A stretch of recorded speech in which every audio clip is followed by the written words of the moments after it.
Welcome to Everyday Wakili. My name is Phoebe. My name is Doreen. And mine is Agnes.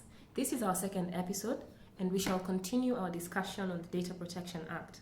In this episode, we shall be discussing the impact of the Act in the use of digital technology, transfer of personal data, and exemptions and offences as prescribed in the Act.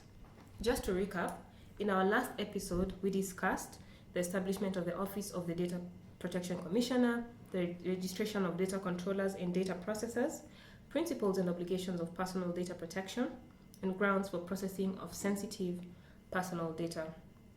I will be taking us through the transfer of personal data outside Kenya. Doreen will be taking us through the exemptions and offences as prescribed in the Act. And Phoebe will be taking us through the impact of the Act in the use of digital technology. Now, as regards the transfer of personal data, this is covered from Section 48 to Section 49 of the Act. It provides for the conditions for transfer of data outside Kenya. The conditions would be, first of all, the data controller or processor needs to ensure that there are proper safeguards in place. There is proof of said safeguards if the transfer is necessary. If transfer is not necessary, the data commissioner has powers to ensure that data is not transferred outside Kenya. And under transfer, where transfer is necessary, there are certain conditions. That is in the governance of a contract. That is if a contract needs to be executed or performed in a different jurisdiction or a different territory outside Kenya. For the conclusion or performance of another contract. If the matter is of public interest and in order to protect the vital interest of a data subject, that is if the subject is physically or mentally incapable of giving consent, and also for the purpose of compelling legitimate interests pursued by the data controller or data processor which are not overridden by interests, rights, and freedoms of the subject. Section 49 talks about the safeguards prior to transfer of personal data outside Kenya. First of all, this can only be subject to consent of a data subject. The data commissioner may request the data controller or data processor to demonstrate that certain security safeguards or legitimate interests are in place and are effective. And also the data commissioner may decide to suspend transfer of information if he or she sees it fit, and if there is breach or there is going to be breach of any rights or fundamental freedoms of data subjects. Also, the cabinet secretary may prescribe subject to strategic interests of the state or the protection of revenue or certain nature of processing that data can only be processed effectively by a server or data center located within the Republic of Kenya. Now, Doreen will take us through the exemptions as prescribed in the Act. Thank you, Agnes. The exemptions of data processing are covered in Part 7, and that is Section 51 to 55 of the Act. So the general exemptions to this are in processing the personal data is if the information or the data which is being processed relates to the processing of personal data by an individual in the course of a purely personal or household activity. The second general exemption is if the data is necessary for national security or is of public interest. The third and final general exemption is if the disclosure is required by or under any written law or by an order of the court. So under the exemptions, there are two main areas where the Data Protection Act has really concentrated on, and that is journalism, literature, and arts. The second one is research, history, and statistics. So in journalism, the principles of data processing shall not apply where the processing is undertaken by a person for the publication of a literary or artistic material. 2, where the data controller reasonably believes that publication will be in the interest of the public. And 3, where the data controller reasonably believes that in all the circumstances, compliance with the provisions is incompatible with the special purposes.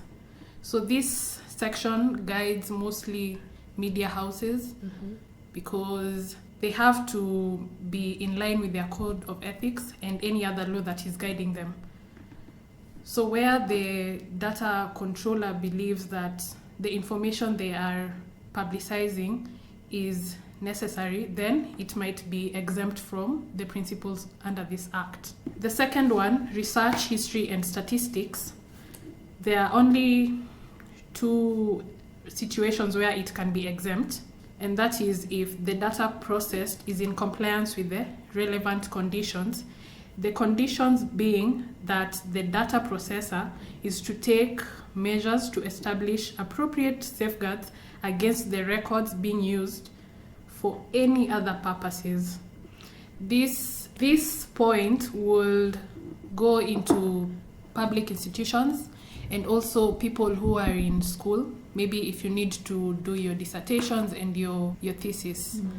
If you are doing your dissertation or your thesis, sometimes you're not supposed to publish from whom you've gotten this information from, because people like to remain anonymous. So the institution and also the person doing this has to ensure that this information is not being used for any other purpose aside from the research, and it is in compliance with those guidelines of confidentiality and anonymity. The second one is the results of the research or resulting statistics are not made available in a form which identifies the data subject or any of them. If you have done a thesis or a dissertation that involves field work and interviewing people, you will note that when you are doing you're showing how you collected your data, you are not allowed to mention the names of the people whom you got your data from. You can give them other names. So the third one is that the data commissioner has the powers to determine the instances where other processing of personal data can be made exempt. And in the same part of exemptions, there's a section 55 where it talks about a data sharing code. And it says that the data commissioner may issue a data sharing code which shall contain the practical guidance in relation to the sharing of personal data, and also such other guidance as the commissioner considers appropriate to promote good practice in the sharing of personal data. This data sharing code shall have to be in compliance with the data protection legislation as it is. Maybe they will broaden it in the regulations if the data commission is hired and gives regulations to this act. But it also says that it shall specify on the lawful exchange of personal data between government departments or the public sector agencies. So if you have data in the national government or the public sector, there will be a way where this information sharing shall be guided and shall be protected. So that is all on exemptions, and I can take it back to you, Agnes. Thank you, Doreen. Phoebe will take us through the offences as prescribed in the Act and the impact of the Act in the use of digital technology. Phoebe, please. Thank you, Agnes. Well, the Act has provided for instances where personal data is disclosed unlawfully, and it has made it an offence to where a data processor and a data controller discloses information unlawfully. So you find that in section 72 of the Act, and it provides that a data controller who, without lawful excuse, discloses personal data in any manner that is incompatible with the purpose for which such data has been collected commits an offence. A data processor who, without lawful excuse, discloses personal data processed by the data processor without the prior authority of the data controller commits an offence.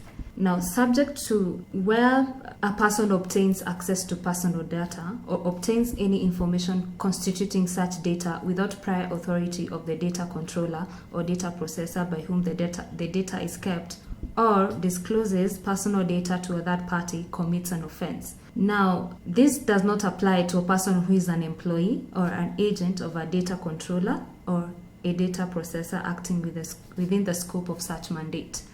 So this is also limited as explained in the Act. A person who offers to sell personal data where such personal data has been obtained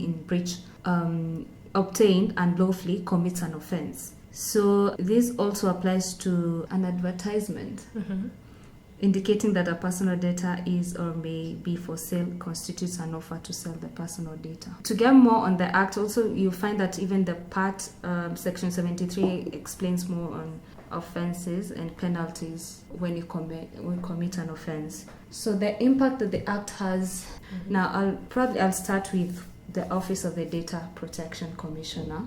As it is now, we don't have the office has not yet been established because the Data Commissioner has not yet been appointed. So they've not even vetted anyone yet.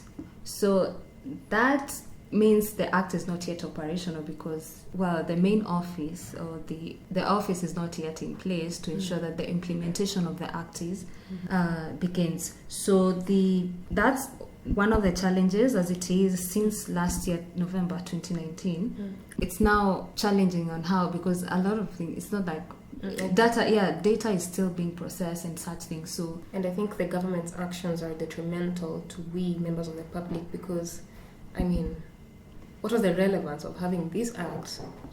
It's almost a year and we don't have a data commissioner. Yes. And as it is with COVID and everything, we have significantly moved towards the digital space. So, I don't know. The government needs to do something up to that end.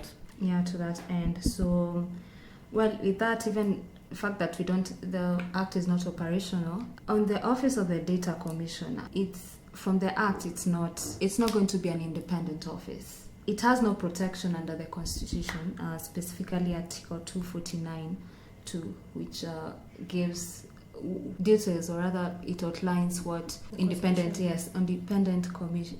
offices and commissions.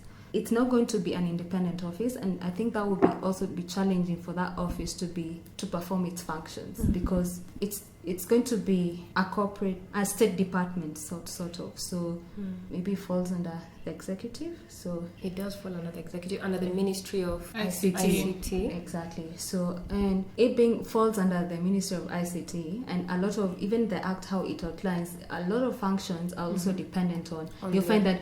The Cabinet Secretary. In consultation with the Cabinet Secretary. A lot of functions which are coming up with the regulations, which will be in consultation with the Cabinet Secretary. So from that, it means the Data Commissioner will not have, the office will not be independent, and you're saying it's going to be at the behest of other powers. Other powers, and could be challenging on how it performs its functions. Okay. Yeah.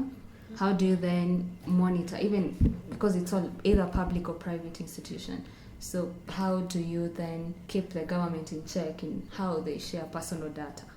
Yeah, and all such. So it's going to be challenging on how that's going to work out, and also funding of the office. It's a state department. The office will require a lot of personnel because the Data Commission, of course, will not work alone. So you need to employ people in that. And they will need funding to be able to function effectively. So it's the State Department. It's not an independent office because also the funding will be pegged on the approval of the particular, or maybe the CS or the State Department. Yes, Treasury. President. It is a risk because there's so many powers. There are so many powers involved, but also when, in terms of, even without talking about funding, you realize that this is personal information of people you're dealing with. And if I am bringing an act that is pegged on the Constitution with the right to privacy, this is an institution that needs to be as independent as the DPP is independent, or the EACC, because this is someone who's going to make judgment to protect the rights of the citizens of Kenya. And where a data commissioner has to be relying on the state for funding, for any other thing, it is a risk for just not the office itself, but for the citizens as individuals, because where there's no support, there's neglect. You can even see how the judiciary is functioning right now because of lack of support. It's not just about the funding, but There's goodwill. there is a lot of friction between arms of government, and these are arms that are supposed to be working together. And if the office of the data commissioner will end up having such friction with other people, it might be a risk to us as citizens, to our right to privacy. And constant political attacks, constant political influence. Yeah, that would be a huge risk to us as citizens of this country. So the drafters of this act, they didn't take that into account, because I think the act being the foundation, being the right to privacy, that should have been the top of make it an independent office, because it's a fundamental right. So I agree with you, but to make it an independent office, you'd have to realize there has to be an amendment to the Constitution. So it is not an easy thing for our legislators, but I think as an impact, not thinking of the negative, I think it was a good step to show us that they are thinking about this, and we're moving in the right direction. And we are moving. It is more pleasurable to have this act than to have none at all, as we await a better way to make it solid. The other than the office of the Data Protection Commissioner, our everyday life and how it affects. Okay, I'll talk about mobile network providers. So, for instance, where I make an M-Pesa transaction and I go to an agent to withdraw money, I leave my details there. Normally, it's mandatory to provide your ID and also record something that's left by that person. My information is out there. So how is that? I don't know how is that is going to be regulated, but the fact that I'm leaving out my information. Aside from that, mobile money transaction. Let me just take you back a step. You're saying going to a shop, going to a supermarket, and leaving your details. Yes. So that's an agent, and there's also mobile money where you just you're getting services out of. But the records are normally they're kept by the company, the network company, right? Like, yes. For instance, when you go to withdraw money, there's a book they record, and that book is the property. I think should be the property of the mobile network provider. Yes. So it's not necessarily the agents as such, and I think that should there be a breach and it's how do I put this, and they trace it back to the agent, it's up to the data. This is the data controller in this case. Yes. Being the mobile network provider. Yeah. It's up to them to take the right measures to ensure that doesn't happen. That is, first of all, is stopped. It doesn't happen again, and this agent is penalized to that end. And maybe as regards the leaving your details in a shop or a supermarket and all that, you have every right to decline. They do not have a legal right to ask you for your information. Yeah, but so they if have the number, do they, from the records, because you made the transaction? Yes. Now that because it's connected or it's linked to your number. When I'm making any payment, it's linked to your number. That way they'll have it on the records, and that's what they've been using that for, marketing purposes. So in as much as I'll not be able to make any payment without giving out my number, so I can say no. So unless I say fine, I'll not pay using mobile money. I understand where you're coming from. Yeah. Because places like supermarkets and maybe food chemists, food places, literally every business, they might have different people who supply them with softwares on how they can do these digitalized payments, right? So it is up to now those people controlling those softwares to manage that data. They now become the data controllers, and I believe the supermarkets now are like the data Processor. No, they're the data controllers. They're the data controllers, and the software guys are the data processors. So if any breach happens, those two are liable as at the level that the breach occurred. As long as it is confidential, it is okay.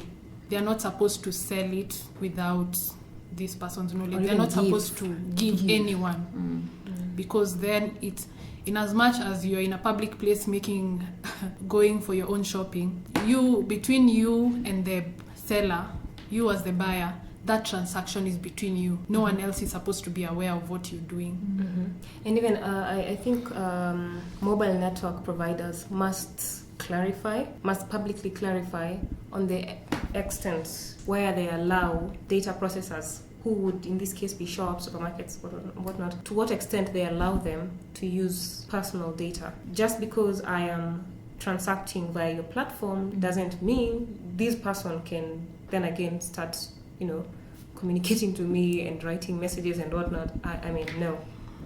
I think it's time. It's time mobile network providers publicly clarify their positions on this end, because a significant portion of this act applies to them. True. Because they have a lot of personal data when it comes to call, text, and even mobile banking and mobile money transactions. And also that on mobile network providers. Network providers.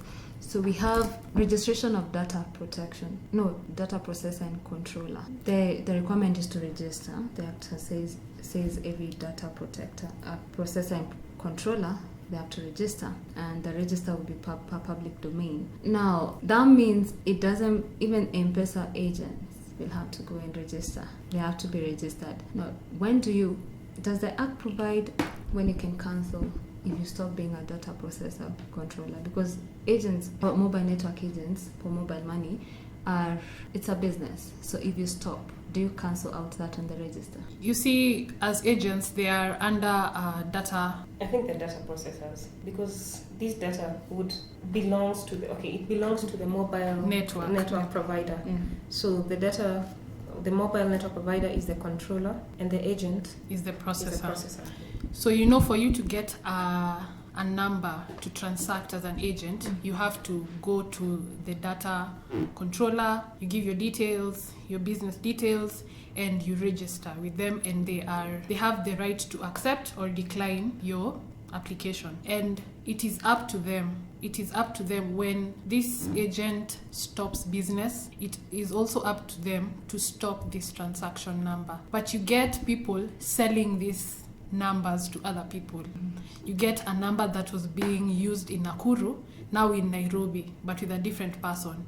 Yet, they still are receiving money is being transacted, and life goes on. So there's that vague line where the data controller has to be aware when this agent, their processor, has stopped business. Yeah. So then when they register, should they do the registration independently, or? I don't think they should do it independently, because if this agent is under a certain mobile network, he or she has to be traced through that data controller, because it is if something happens to an agent right now, whom do they call? They call their data controller, who is the mobile network. If someone steals money from an agent right now, they don't go directly to the police. They first inform the mobile network, so they can freeze and ensure that everything is locked. Then you go. If you lose your phone right now, you get a phone, call your customer care and tell them to block your transactions your mobile transaction number, so that you can now go and report, then start the process of getting your line again. So the data controller, I think, is the biggest player when it comes to mobile networks. So then that means, because certificates will be given separately for data processor and data controller. True. So I don't know how the coordination, but probably those are because the Act is not, then because it gives power to the data commissioner to come up with parameters on how these things will be done. But I think it will be done in conjunction and making sure that even as you give separate certificates, you're working in conjunction, this data processor and the data controller. Yeah, it will be challenging. But I don't know how that can be, because in as much they're working together, there will be a separate register for data processor and data controller. I think this is where the regulations come in. It is important to have regulations to this Act. And very clear-cut. Clear-cut with no ambiguity, because it will have so many. The data commissioner has his or her work cut out for them. It's not going to be a joke. I hope It's really I hope they find the right person. I for don't this envy. because I don't envy that person. Baby. Neither do I. yeah, No. because even on expiry of certificate, it doesn't give when. It just said for a period of time. That means now the data commission has to come up with a period of how long this certificate will last. I think this is an opportunity for the ICT sector to jump in and ride with this thing. Because these are professionals who know risks that come with using technology. These are people who know how they can cover people. They know how information is transmitted. This is the time these people should be sought, so that when the data commissioner is finally appointed, they know this is the right person, this is how it's going to run, and they are really, really confident in this person. They should really come in right now and give opinions on how these regulations are going to be. It should be a day-to-day topic that shouldn't stop. I know. Sure. Yes. And- Agreed. And the issue of regulation, it's mainly on the CS.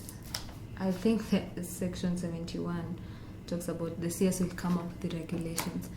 I don't know whether it's supposed to be in consultation with the data commission, but it's not the data commission that's been given the upper hand. It's the CS. Mr. Musheru, Yeah. Moving on. I don't know, but those are things that. Moving on. So maybe we can start by covering. There's something we covered in our last topic, the DCI mugshots and breach of personal data. And first of all, as of yesterday, when I visited their Twitter handle, they have begun blurring out personal information of arrested persons. And I think the only issue that would come up is if the DCI arrests a person, posts or tweets or whatever, puts their picture and their information out there, and then this person goes missing.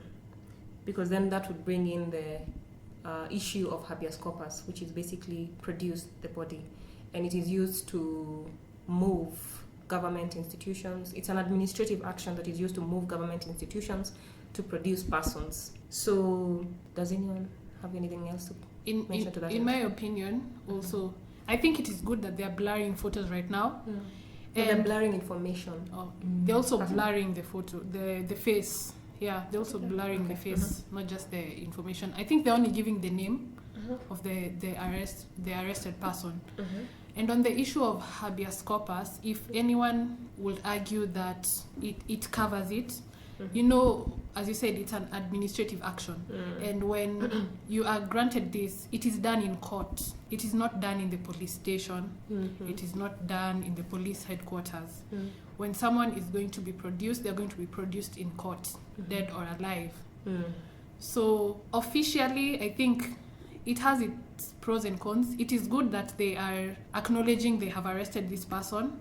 And it is good that they are improving in blurring the information so that not everyone has your details. Personal information. But prior to that, I think it was a risk to every person who was being arrested, because then you are a suspect. You have not been convicted. You've not been convicted.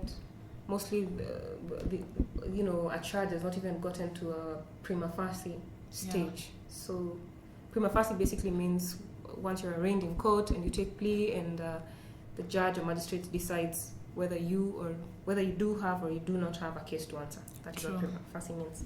So for the most part, the DCI will post your information. Would post your information, yet your case has not been heard. True. So yeah, you're just a suspect there. And I think right now there's a case going on that has come up under this act and garnered a lot of attention. It concerns personal data and social media. It is an ongoing case. We cannot talk about it much about it. But we look forward to seeing how it will be handled, because this legislation is already in force. Yes. So will data commission or not? Data commission or not, it's law that is in force. Yes. And We'll update you guys on how it goes once it concludes. Yes, we shall comment. Well, comment after. We can't say much about it At the moment. Yes, at the moment. There's something else we're talking about, and that is photography in social events. When you go to funerals, weddings, and there are always these characters who come and take your photos, and then you'll find maybe at an exit spot or something they've plastered. They've plastered your pictures on a wall, and you're expected to buy these photos that you did not consent to having them taken in the first place. So if you don't buy your photo, first of all, you didn't even consent to this. Two, if you don't buy this photo, what happens? What do they do with this information? Whether it is the physical photo or a digital version of it, what do they do with this information? And where is the line drawn? Where do we draw the line on photography in such events? And before we continue, I'd like to mention the fact that it is illegal to take the photo of a minor, whether it's in a public space or a private space, without the consent of a guardian. So look out for that and be very, very careful. And also, it is illegal to take or publish a photograph of a child. So, guys, social events. You have reminded me, one day a close relative had passed on, and we had the funeral at Langata. It's a public place, right? But you want to assume that there are police officers around. But you see, people see that as a business opportunity. They want to assume you're there, you don't have your own photographer or someone you've hired. So as you're busy, right then you're not aware of what is happening around you because you're all about the deceased. So it's time to leave. When you're leaving, unaona watu wameka miti, sellotape, masking tape. And then you have photos. So, Madam, ndo huyu wewe. Because you're not even there looking for yourself. Madam, ndo huyu wewe. Ndo huyu pia wewe. Picha ni ngapi? Ni 50 bob. Ama neza kakufanyia 30 ukichukua zote. You don't want your information to be there. In the first place. You did not consent. But when you're looking at these photos, even in those ones that you are not the focus, you just want your face to leave that place. And that is money you have not... You are not ready to use. There's no intention of buying photographs in a funeral. Do I have to leave this man with my photos, or someone else will buy? What are they going to do with this photo? So that day I was with my family. My dad just came. Do you know he bought all the photos that had us in it because he was so angry. But he just said, this can't happen. We were lucky that he was the only person who took those photos. There was no other photographer at the time. We were just lucky. So he just bought them. But now, like you said, he has the digital ones. What is he doing with them? He's going to delete them. Are these the same people who use photos of children and put them in a newspaper? Even in a newspaper, and say this child has cancer, please give us, there's a bill for 3 million. They can use it in so many ways, yet it was an innocent photo being taken at an event. Something has to be done about such people. I think that must be regulated. Must be regulated because consent, whichever way you look at this, consent is very important. And like the Act says, there are only exemptions in so far as journalism, literary, whatever is concerned. Exactly, is concerned. But, come on. Social events. Because I also think, because they're mostly private. They're private events. So this has to be in conjunction with also the organizers of the private events. Because you find for graduations and funeral and weddings, there are those who are not even permitted to be there. So they're mostly those photographers who just plaster your photos for sale there. They're not even allowed to be there in the first place.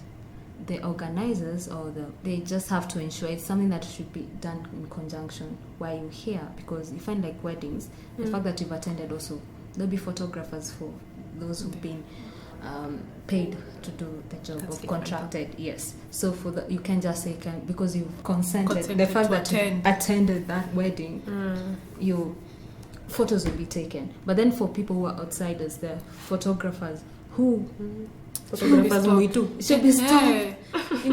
For for instance, graduation. That is very graduation And admission. And admission. Admissions to To the the bar. bar. Hey, They're just there, but then how do you then regulate them? Because the venues are open, everyone is coming in and getting out. I don't know how that can be done. They're But supposed to be something must private, be but done. something must be done because they're private, and for Mhm. only intended the people who've been family to the people who are graduating and such things. So that needs to be regulated, which is never done because everyone gets into the venue and Yeah. It's called kusaidiana because during events unanisaidia because on normal Yes, days you yeah. wouldn't just walk into the judiciary Yes. and take photos. You wouldn't just walk into any university and start taking photos. You have to show you're a student You're this, you're the other, in you're the a judiciary, journalist. you're an advocate, but sasa there's an event tusaidiane, wacha nikule kakitu leo. So they just let them go. You never know, those people might be giving them some Something on the change, side. something on the side. Because you're there, you've been admitted, you get a big photo of yourself in a flag of Kenya.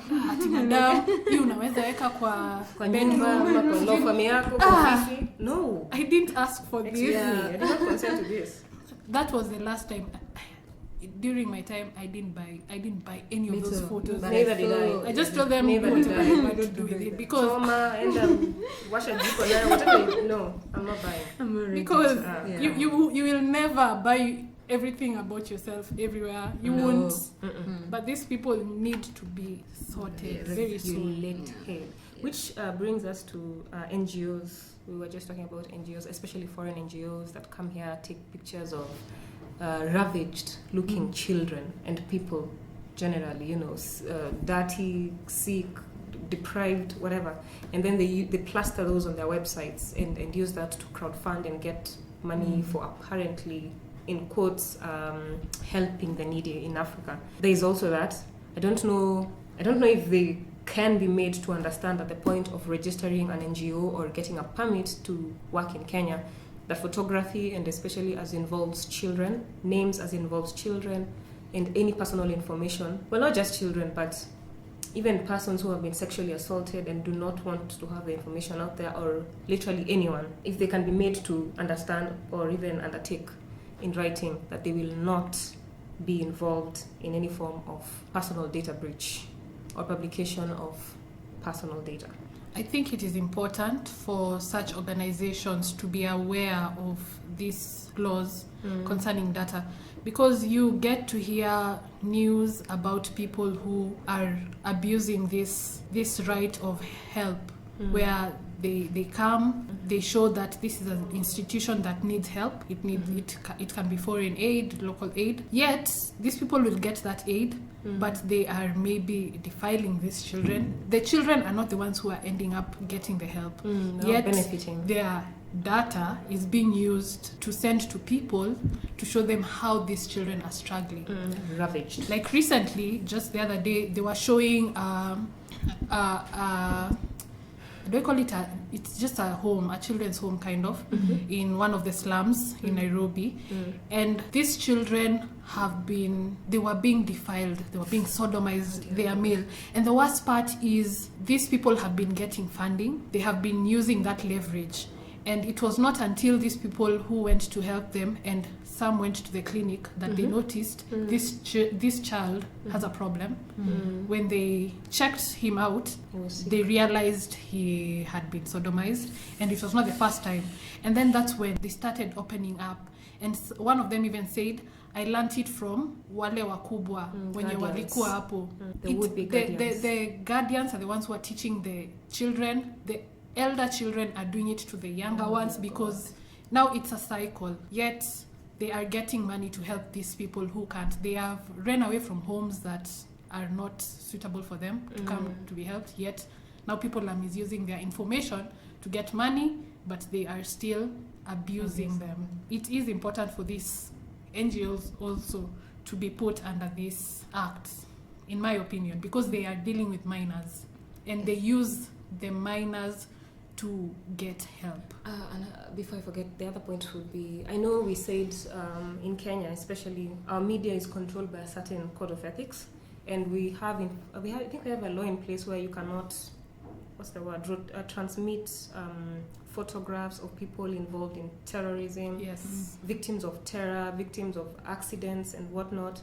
But you find that international media houses will come here, will fish out for those photographs and videos, those graphic, gory videos and pictures, and publish them on their sites, on their newspapers and whatnot, and no one Will do anything will about hold it. them accountable for that. Yes, and we all know how there's an inferiority thing when it comes to displaying Africans, portraying Africans in the West especially.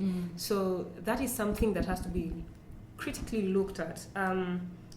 In the event of that happening, persons should be held liable, and said news agencies should be banned from ever covering stories within Kenya, and Kenyan journalists should be banned from transmitting information to said international companies, so that we cut that cycle, completely do away with that cycle. I agree with you, but I'm also happy because of this act. When you talked about transfer of data, I think it has to be broadened. That part has to be broadened and include such instances, because you find sometimes they were taking advantage because we didn't have regulation. They could do it because if you want to take action against them, what would you have used? Nothing. No regulations whatsoever. So I am grateful that this has started, and the transfer of data to foreign entities, I think that's a beginning, and it will stop, because now people will see we are getting there. We are now serious about our own right to privacy. But also remember, even on transfer,